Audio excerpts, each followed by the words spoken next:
반갑습니다. 성주준입니다. 요즘 참 재명의 아저씨의 활약이 엄청나죠? 온 국민들이 드라마를 보지 않고 뉴스를 보게끔 만들어버렸습니다.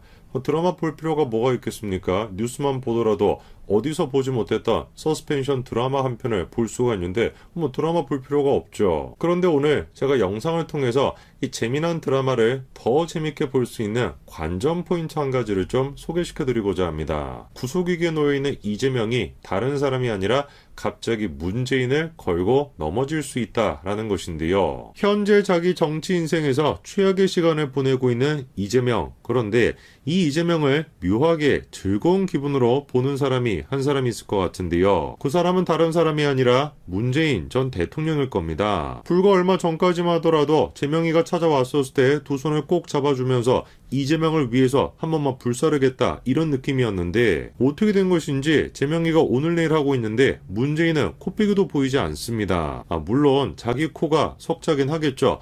자기도 마찬가지로 언제 구속될지 모르니까. 그런데 적어도 지금 이 순간에 문재인뿐만 아니라 친문 세력들이 이재명을 손절하기로 결정한 것 같습니다. 그거를 가장 상징적으로 보여줬던 사람이 서른이었죠. 그런데 문제가 과연 그렇다라고 한다면 재명이가 가만히 있을까? 라는 겁니다. 이미 잘 아시는 것처럼 재명이는 말도 안 되는 특검을 하자라고 주장하고 있는데 당연히 택도 없는 소리죠. 그런데 우리가 좀 주목해봐야 되는 게 한 가지 있습니다. 지금까지 분명히 이재명 본인 스스로도 김건희 여사에 대한 특검법을 하자라고 주장을 했었고 바로 직전에 민주당 또한 마찬가지로 김건희 여사에 대한 특검을 하자 이렇게 주장을 했었거든요. 그런데 대장동 특검도 하고 윤석열 대통령에 대한 특검도 하자라고 얘기하면서 어떻게 된 것인지 김건희 여사에 대해서는 이렇게 선을 긋습니다. 특검의 순수성이 걱정이 돼서 김건희 여사의 특검에 대해서는 선을 그었다라고 한다면 윤석열 대통령 언급하는 거는 더 순수성을 해치는 거 아니겠습니까? 이런 점에서 우리가 생각해 봐야 되는 게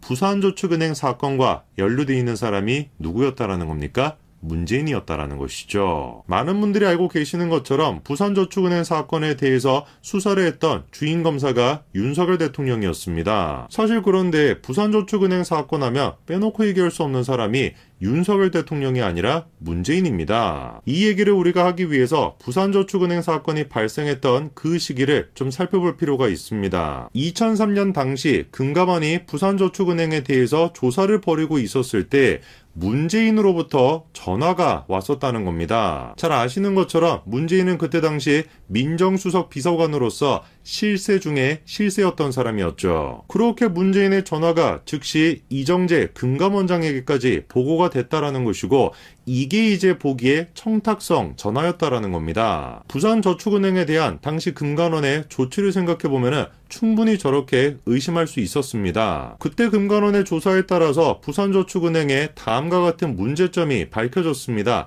하나부터 열까지 단순한 문제가 없고 딱 큰 문제들이죠. 원래 같았으면 은행에 대한 강력한 징계가 나왔어야 되는데 어떻게 된 것인지 금감원은 그때 당시 임직원과 직원에 대한 문책 정도로 끝냈었죠. 사실상 가장 낮은 단계의 징계가 이루어졌던 겁니다. 특히 당시 금감원의 조치에 대해서 은행의 부실을 고객에게 알렸어야 되는데 제대로 알리지 않았다라는 비판이 있었는데요. 그도 그럴 것이 일반 시민들이 은행의 임원이 누군지 직원이 누군지 그거에 대해서 뭔 관심이 있겠습니까? 그러니까 임원을 문책한다라고 할지라도 고객들이 그 사실에 대해서 따로 알 수가 없었던 것이죠. 그렇게 부산저축은행의 숱한 문제들은 제대로 해결되지 않은 채 계속해가지고 이어지게 되었고 그게 2011년도에 결국에 사단이 났던 겁니다. 왜 도대체 금감원이 부산저축은행에 대해서 이해할 수 없을 정도로 낮은 징계를 내렸던 것일까? 혹시 그 배경에 문재인의 전화통화가 있었던 건 아닌가라고 하는 의혹이 있는 것이죠. 정말로 당시 문재인 실장이 전화를 했던 게 청탁성, 목적이 있었다라고 한다면 문재인이 뭔가 대가를 받은 것도 있었어야 될 겁니다. 그런데 이후에 놀라운 사실이 밝혀지게 되죠.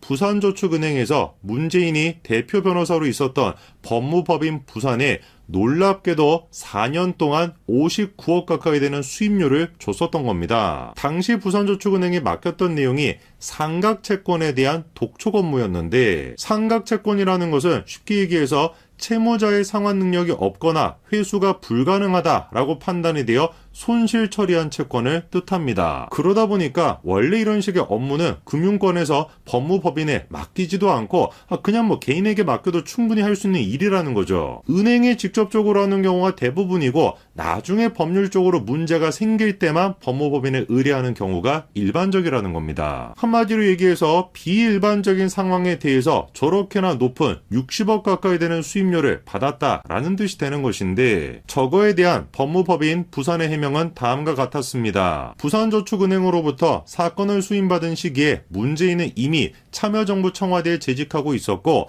법무법인 대표직에서도 물러났었다라는 겁니다. 저 말에 좀 어폐가 있는 것이 사건을 수임받기 직전에 2004년도에 문재인이 가지고 있던 지분 25%를 양도했었거든요. 그러다 보니까 대표직에서 내려왔다라고 한들 누가 보든지 간에 법무법인 부산은 문재인의 법무법인인 것처럼 그렇게 느껴졌던 겁니다. 그리고 그거를 잘 보여주는 것이 노무현 정부 당시에 법무법인 부산의 수익을 보시면은 14억, 26억, 16억 굉장히 잘 나갔었죠. 딱 그런데 노무현 정부가 끝나고 나니까 어떻게 됩니까? 4억, 2억, 1억, 2억, 1200만 원 이렇게 떨어지게 되죠. 이런 점에서 부산저축은행 또한 마찬가지로 문재인이 있었던 법무법인에 일감 몰아주기를 했었다라고 우리가 의심해 볼 수 있고, 그거에 대한 감사함의 표시로 문재인이가 감사원에 전화를 걸었다, 이렇게 우리가 충분히 생각할 수 있다는 거죠. 이런 식의 부산저축은행의 일감 몰아주기 의혹을 더 키우는 게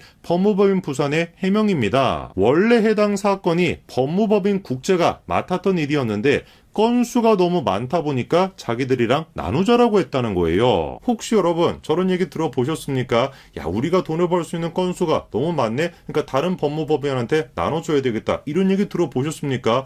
북조선이 아니고서야 그런 얘기가 안 나오겠죠. 거기는 법무법인 자체가 없나? 어쨌거나 이런 얘기 자체가 불가능한 얘기죠. 심지어 그래서 민변 소속의 변호사조차 뭐라고 얘기를 했습니까? 아니, 건수가 많을수록 돈이 되는 것인데 건수가 많다고 다른 법무법인에게 건수를 나눠준다라는 게 이 말이 안 된다라는 거죠. 그런데 놀랍게도 나중에 검찰 조사를 해보니까 실제로 문재인이가 전화를 걸었던 게 맞았습니다. 그리고 부산저축은행이 59억 원을 수임했다라는 것도 사실이었어요. 다만 그거에 대한 목적이 부산저축은행 조사를 무마하기 위한 것이었다라는 거는 아니었다라 그래서 무혐의 처리로 끝났었죠. 시기적으로 됐거나 상황적으로 됐거나 뭐로 생각해 보든지 간에 당연히 뭔가 청탁성 전화였다라고 생각할 수밖에 없는데, 이 무혐의 됐다라는 게 쉽게 납득이 되지 않습니다. 그리고 그렇게 납득이 안 됐던 또 다른 사람이 있었으니 그게 바로 이재명이었던 거죠. 물론 저 때까지만 하더라도 재명이가 친문 세력이 두려웠기 때문에